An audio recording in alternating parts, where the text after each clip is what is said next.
Bonjour et bienvenue dans cette nouvelle vidéo. Alors aujourd'hui, on va continuer avec la signification des nœuds lunaires, ou particulièrement du nœud nord dans les maisons, et on verra les maisons 7, 8 et 9. Alors je vous rappelle que les nœuds lunaires représentent un chemin, un cheminement à faire dans votre vie, une évolution à faire dans votre vie. On part du nœud sud pour aller vers le nœud nord, et la particularité des nœuds lunaires, c'est que c'est quelque chose qui se fait en conscience. C'est-à-dire que c'est vous qui allez décider d'évoluer, de faire avancer votre vie, de cheminer, comme on dit, du nœud sud vers le nœud nord, parce que, eh bien, il y a des situations qui vont vous y pousser, vous allez rencontrer des gens qui vont, finalement, pour être bien avec ces gens, vous allez devoir le faire, etc. Alors, effectivement, personne n'est obligé de faire ce cheminement. Il y a des gens qui restent toute leur vie dans leur nœud sud. C'est pas grave. Si on prend la réincarnation, c'est qu'on a bien un certain nombre de vies, beaucoup de vies pour y arriver. Donc, c'est pas obligé de le faire dans cette vie. Néanmoins, vous ne serez pas pleinement épanoui tant que vous restez dans votre nœud sud, et surtout si vous développez trop les qualités du nœud sud, parce que ça peut devenir des défauts. En général, le nœud sud va représenter, quand c'est trop développé, les défauts des signes. Être trop indépendant quand on est Sagittaire, être trop original quand on est Verseau, etc., etc. Donc, si vous voulez évoluer, aller vers un mieux-être, le mieux justement, c'est de suivre ce cheminement. Alors, précédemment, dans certaines vidéos précédentes, on a vu comment évoluer en fonction de l'énergie des signes, en fonction du signe qui se trouve dans le nœud nord, donc comment vous allez faire. Et aujourd'hui, nous allons voir dans quel domaine de votre vie, puisqu'on parle des maisons, dans quel domaine de votre vie, justement, vous allez devoir évoluer, quelles sont les expériences pratiques concrètes, les situations pratiques concrètes que vous serez amené à vivre dans ce cheminement vers le nœud nord. Alors, si vous voulez en savoir plus sur les maisons, puisqu'on parle de domaine de vie, de champ d'expérience, etc., et c'est pas toujours simple à comprendre par rapport à nous, par rapport à notre thème, eh bien, vous pouvez toujours recevoir gratuitement mon guide astrologique, l'essentiel des maisons en astrologie. Comme son nom l'indique, c'est les bases, tout ce que vous devez savoir sur les maisons pour mieux comprendre justement les maisons. Alors, je fais à chaque fois un petit rappel dans les vidéos, mais c'est jamais un rappel complet, évidemment. Je ne parle pas des maisons, c'est pas le sujet principal. Donc, si vous voulez en savoir plus, encore une fois, c'est le premier lien dans la description. Vous cliquez et vous recevrez ce guide, encore une fois, gratuitement sur votre adresse mail, l'adresse mail que vous aurez indiquée. Allez, on commence. Donc, aujourd'hui, on va voir nœud nord en maison 7, 8 et 9, et on commence par nœud nord en maison 7. Alors, la maison 7, on a l'habitude de dire, ce que vous entendrez souvent, c'est que ça représente les autres. Mais quand on dit les autres, c'est pas forcément votre famille, ou c'est plutôt les gens qui sont autour de vous. Alors, si vous avez un nœud nord en maison 7, ça veut dire que vous allez devoir vous impliquer plus auprès des autres, développer un petit peu cet aspect de votre vie qui concerne les autres. Alors, comme je viens de le dire, ça ne veut pas dire que si vous êtes seul, vous allez devoir vous marier, que vous allez devoir développer les partenariats avec les autres, que vous allez tout à coup devoir plus recevoir des amis à la maison, plus faire des fêtes, par exemple. C'est pas ça. Ça veut juste dire que vous allez devoir faire rentrer ce que représentent les autres dans votre vie. Alors, je vais m'expliquer. Pour bien comprendre cette maison 7, il faut voir qu'elle est opposée à la maison 1. Les maisons, comme les signes, fonctionnent toujours en opposition l'un par rapport à l'autre. Donc, maison 1, maison 7. La maison 1, on l'a vu précédemment, dans une des vidéos précédentes, c'est vous. Ça vous représente, c'est qui vous êtes, c'est la personnalité que vous montrez à l'extérieur. Donc, quand on a une maison 1 forte, eh bien on sait qui l'on est justement. On va vraiment montrer qui l'on est. Là, donc la maison 7, je cherche mes mots pour l'expliquer simplement, la maison 7 va représenter par rapport à la maison 1 tout ce qui n'est pas vous. C'est-à-dire ce qui est extérieur à vous. Alors, ça représente les autres, effectivement, c'est une manière simple de le dire, mais ça va au-delà de ça. C'est-à-dire tout ce qui n'est pas vous, ce que vous pensez, ce que vous comprenez, ce que vous êtes, etc., eh bien, ça sera l'extérieur à vous, puisque la maison 7 est la première des maisons extérieures, ça sera l'extérieur à vous, et ça sera représenté par cette maison 7. Alors, généralement, c'est plutôt les gens qui sont très proches, parce que c'est la première des maisons extérieures. On verra après le reste, hein, mais voilà. Donc, en fait, avec cette maison 7, quand on vous dit que votre nœud nord vous dit d'aller en maison 7, ce qu'il va falloir faire, c'est rentrer plus d'extérieur par rapport à vous dans votre vie. C'est un petit peu comme si vous voyez les autres, voyez la vie plutôt, votre vie, mais avec les yeux des autres. Alors, il y a quelques années, j'avais vu un film je ne sais plus du tout, hein, vous savez, moi les films j'oublie, mais...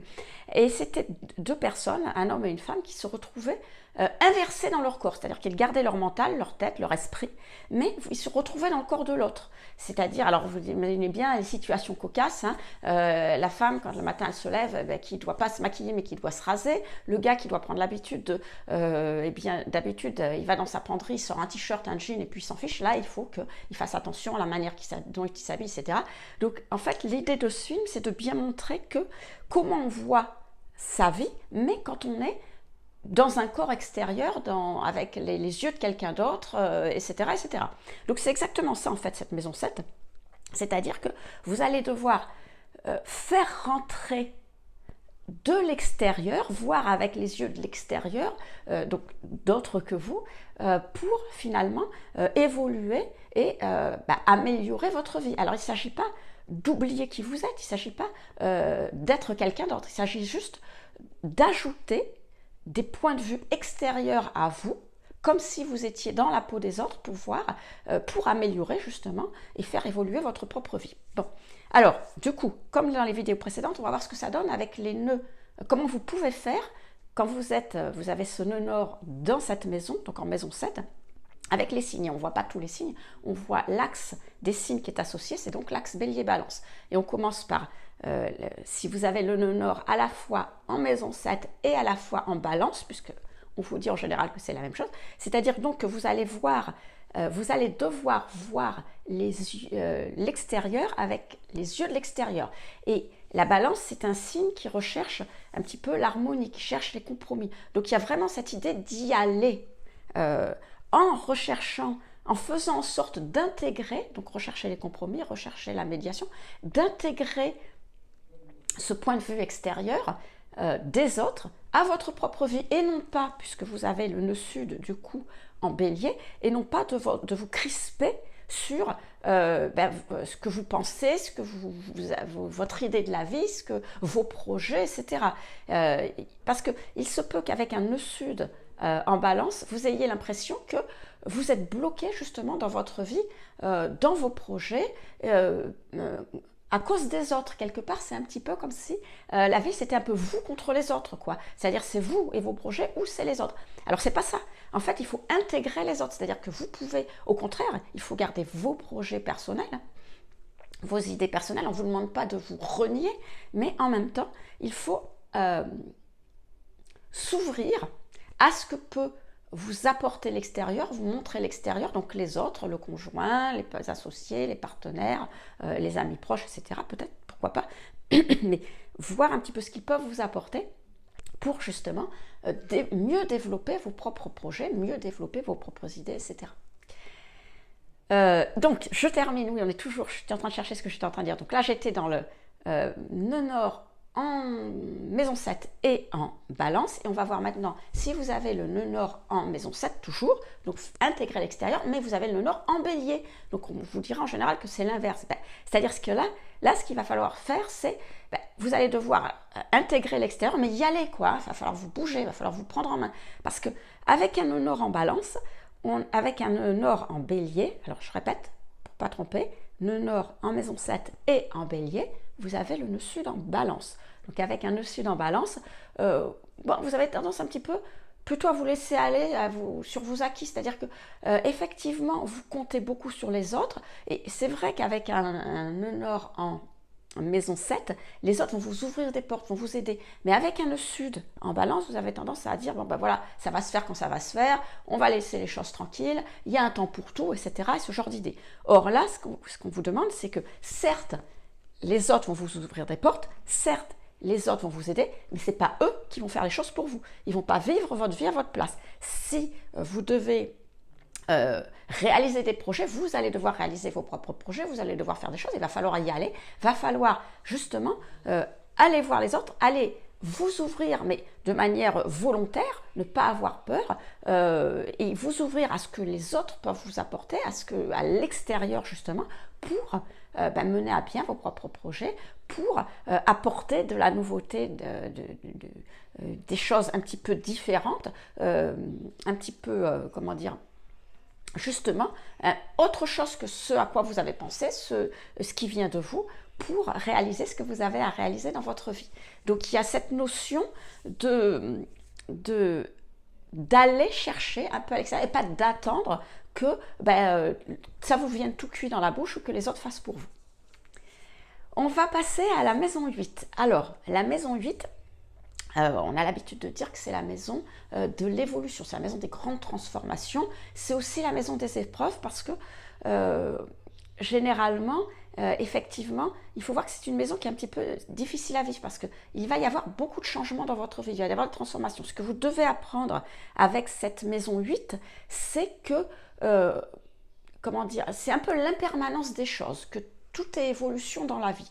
Or, quand on a un nœud nord en maison 8, c'est qu'on a un nœud sud en maison 2. Or, la maison 2, c'est la stabilité, c'est ce que l'on construit dans le temps, c'est ce qui ne bouge pas. Donc, on est plus à l'aise dans ce genre alors, ce n'est pas les énergies puisque c'est une maison, dans ce type d'expérience.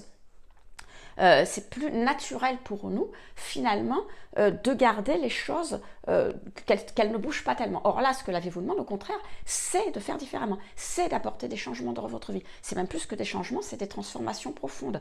C'est d'apporter, comment dire, des remises en question dans votre vie. C'est-à-dire qu'il va falloir comprendre que oui, les situations vont changer, peut-être que les gens qui vont être autour de vous vont bouger, que ça ne sera plus les mêmes, etc. Mais en même temps, ça ne veut pas dire que votre vie ne va pas évoluer. Mais, comment dire, elle va évoluer grâce à des changements que vous y ferez. Vous ne pouvez pas avoir une vie qui soit continuellement statique, qui ne bouge pas. Et c'est toute la difficulté de cette maison qui est quand même assez challenging à vivre parce que, alors ça va dépendre, hein, effectivement, si vous suivez le mouvement, si vous adoptez ce mouvement, cette fluidité, comment je pourrais dire ça, oui, que les choses suivre le courant de la vie, voilà, c'est exactement ça, suivre le courant de la vie et se dire, bah voilà, hier c'était comme ça, demain ça sera peut-être différent, mais c'est pas grave, ça veut pas dire que je vais tout perdre, je vais garder les choses, mais différemment. Donc, si vous arrivez à vous remettre suffisamment en question et remettre suffisamment en question peut-être les circonstances de votre vie, la situation de votre vie, bon, ben, voilà, ça sera difficile parce qu'il faut se réadapter, mais moins que si vous vous crispez justement sur ce que vous avez, sur vos acquis, si vous ne voulez pas bouger les choses, parce que là, de toute façon, la vie va vous, d'une manière ou d'une autre, vous l'enlever, vous pousser à changer et ça risque d'être très difficile. C'est-à-dire que, alors les gens qui ont un nœud nord en maison 8 vont plus me comprendre que les autres quand je dis ça, mais vous pouvez avoir cette impression de vivre une espèce de koh-lanta permanent, quoi. C'est-à-dire c'est une espèce de vie qui ressemble à un test d'endurance continuelle où vous devez à chaque fois recommencer ce que vous avez fait, recommencer différemment. Donc c'était la difficulté de la maison 8. Alors, il y a une bonne nouvelle, c'est qu'elle est très difficile au départ, parce que justement, il faut acquérir cette capacité au changement, cette fluidité. Mais une fois que c'est fait, c'est une vie qui peut vous apporter pas mal de réussite, justement, parce que vous aurez compris certaines choses. Le meilleur, comment vous dire, le meilleur exemple que je pourrais vous donner, c'est la maison 8 représente, on dit souvent, c'est que la maison de la mort. Alors ça ne veut pas dire, quand vous avez des planètes en maison 8, forcément vous allez mourir. Alors si on meurt tous un jour, mais pas forcément parce qu'on a des planètes en maison 8. Hein.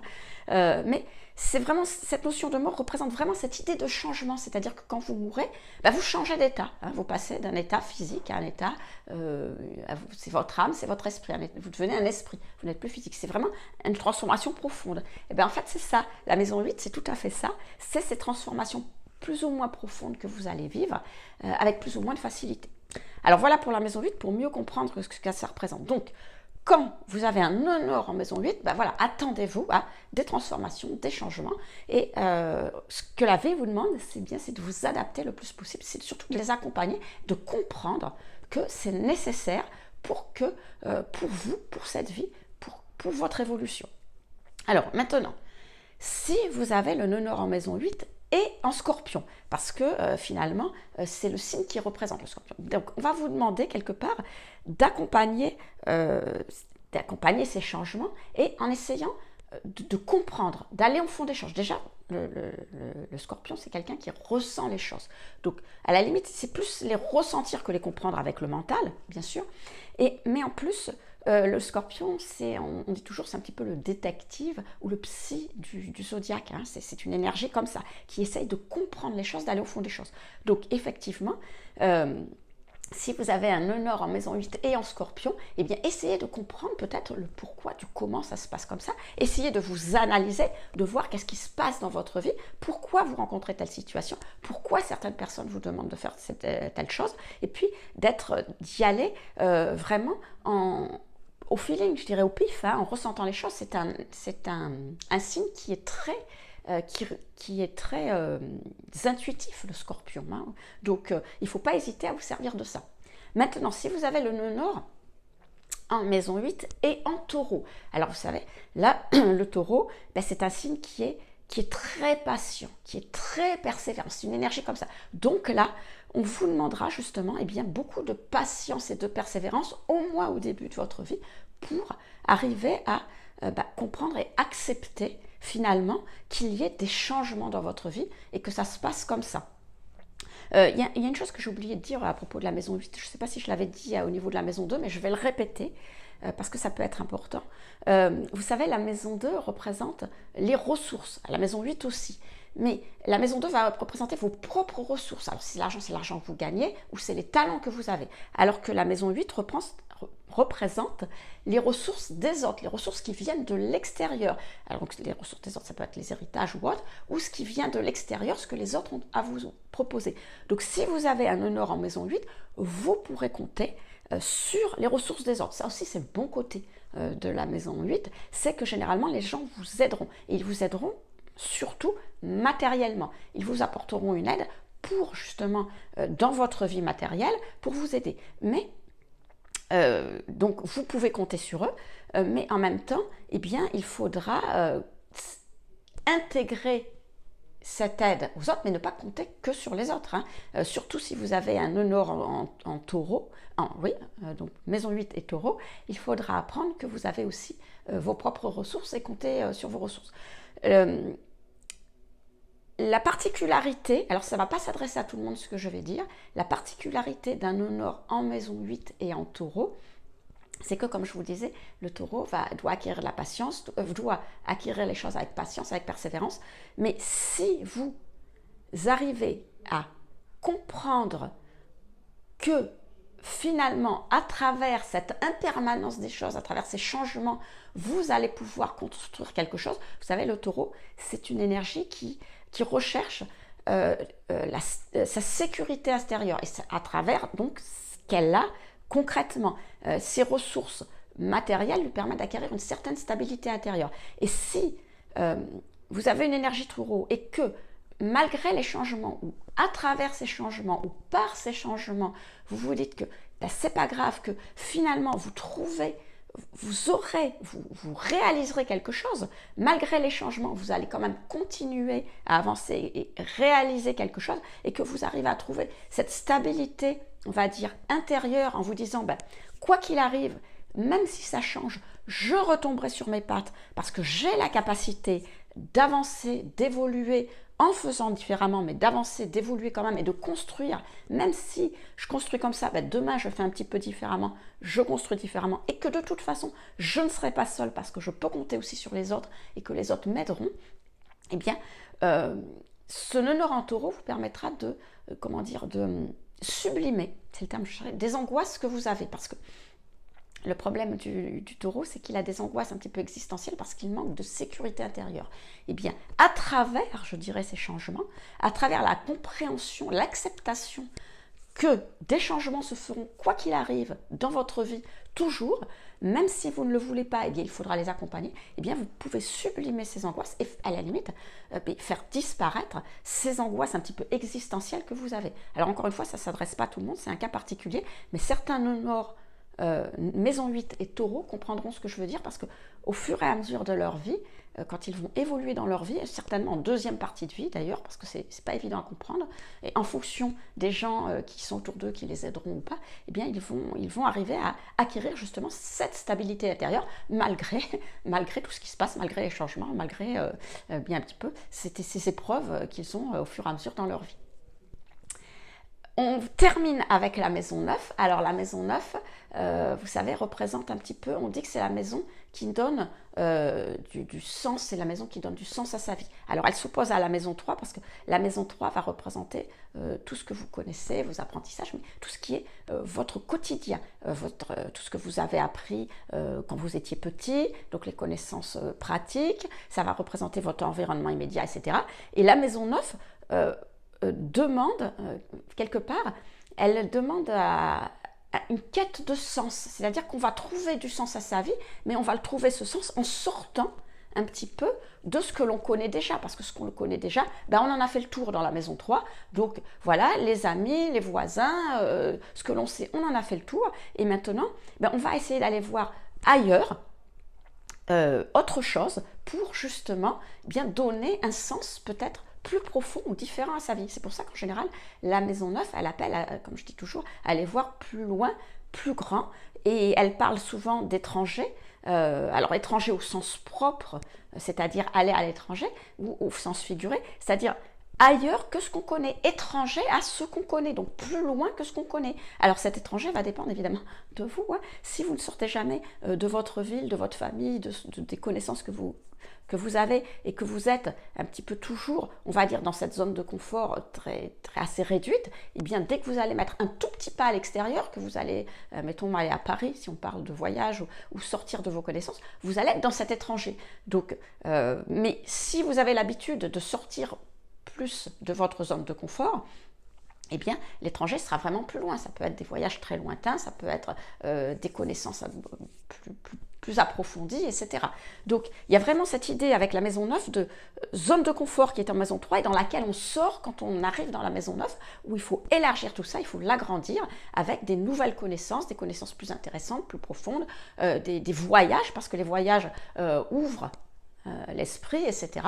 Mais toujours dans cette idée d'approfondir les choses, d'aller plus loin, de rechercher un idéal, pourquoi pas, de donner du sens à sa vie. C'est-à-dire que dans les choses que l'on connaissait, eh bien, il va falloir trouver, élargir, donner plus de sens. Et puis, pourquoi pas, en même temps, apporter plus de sens aux autres. Alors, si vous êtes en maison 3, et que vous avez le nœud nord en Sagittaire. Alors le Sagittaire, c'est comme c'est le signe qui est associé à la maison 9. Donc il peut y avoir, vous savez, le Sagittaire, c'est un signe qui est régi par Jupiter, donc il peut y avoir aussi une portée sociale, c'est-à-dire sortir de ce que l'on connaît pour plus s'ouvrir socialement et apporter un sens, un sens collectif finalement à sa vie, hein, non seulement à soi et non seulement aux autres. Donc ça peut être quelque chose que vous allez faire. Donc on va vous demander vraiment d'approfondir, l'idée ça va être vraiment d'approfondir des connaissances,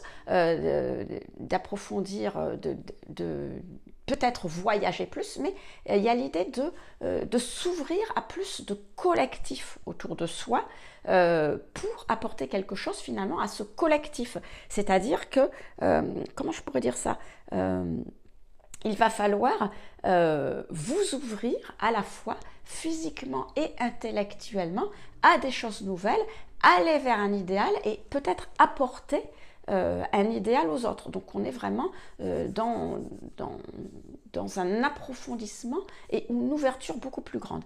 Alors que si vous êtes toujours nœud nord en maison 9, mais vous êtes Gémeaux, le Gémeaux, vous savez, il va falloir le faire avec l'énergie du Gémeaux qui est une énergie de curiosité, c'est-à-dire que on va peut-être pas approfondir les choses comme si on est en Sagittaire, approfondir ce que l'on connaît pour bien aller plus loin dans ses connaissances, mais élargir plus en étant plus curieux de tout, en s'intéressant plus à tout. Alors je parlais de voyage avec la maison 9, bien si on a le nœud nord en maison 9 et en Gémeaux, on va être peut-être plus dans l'état d'esprit du journaliste, comment dire, le reporter, vous savez, celui qui va faire des voyages, mais le reporter, bon, ben, il rentre dans un nouveau pays, peut-être dans une nouvelle tribu, il voit un petit peu, il parle avec les gens, il voit un petit peu comment ils fonctionnent, il reste peut-être quelques jours pour voir tout ça. Bon, mais voilà, c'est tout. Il ne va pas aller plus loin. Et il va en revenir et il va expliquer aux autres, ben voilà, ça se passe comme ceci, ça se passe comme cela. Et il va le faire sur plusieurs tribus, plusieurs pays, plusieurs... Voilà, il va multiplier un petit peu les connaissances, mais sans vraiment toujours les approfondir. Donc, peut-être que vous donnez un sens à votre vie, justement, si vous avez un nœud nord en maison 9 et en Gémeaux, sortir de vos zones de confort pour donner un sens à votre vie, mais peut-être pas, peut-être plus aller voir un petit peu plus partout ce qui se passe dans cet esprit-là, peut-être aller voir, avoir plus, approfondir certaines connaissances, plus de connaissances, mais sans vraiment creuser complètement une connaissance pour aller jusqu'au bout. Vous voyez, vous êtes plus dans cet esprit-là. Mais quoi qu'il en soit, avec un nœud nord en maison 9, ce qui vous sera demandé, c'est de vraiment développer votre vie, développer pour donner un sens différent, donner du sens à quelque chose que vous avez déjà et peut-être même être suivi par les autres, donner un sens aussi à la vie des autres, une portée plus collective, comme je vous disais. Alors voilà les amis, ce qu'on pouvait dire sur les nœuds nord en maison 7, 8 et 9. Alors c'est vrai que c'est pas évident de comprendre le cheminement et puis effectivement à voir après avec le reste du thème si ça s'inscrit dans le reste du thème ou si vous allez rencontrer en plus des difficultés par rapport aux autres planètes. Ça c'est à voir avec tout le thème bien sûr. Donc si vous voulez en savoir plus sur les nœuds lunaires en général et particulièrement sur le nœud sud et le nœud nord, ce qui représente, encore une fois je vous invite à regarder ma vidéo du 13 février sur le sujet où là je parle plus de ce que représente l'évolution des nœuds lunaires. Et puis sinon, pour avoir les 3 dernières maisons, je vous invite à regarder ma prochaine vidéo. Donc je vous dis à très vite.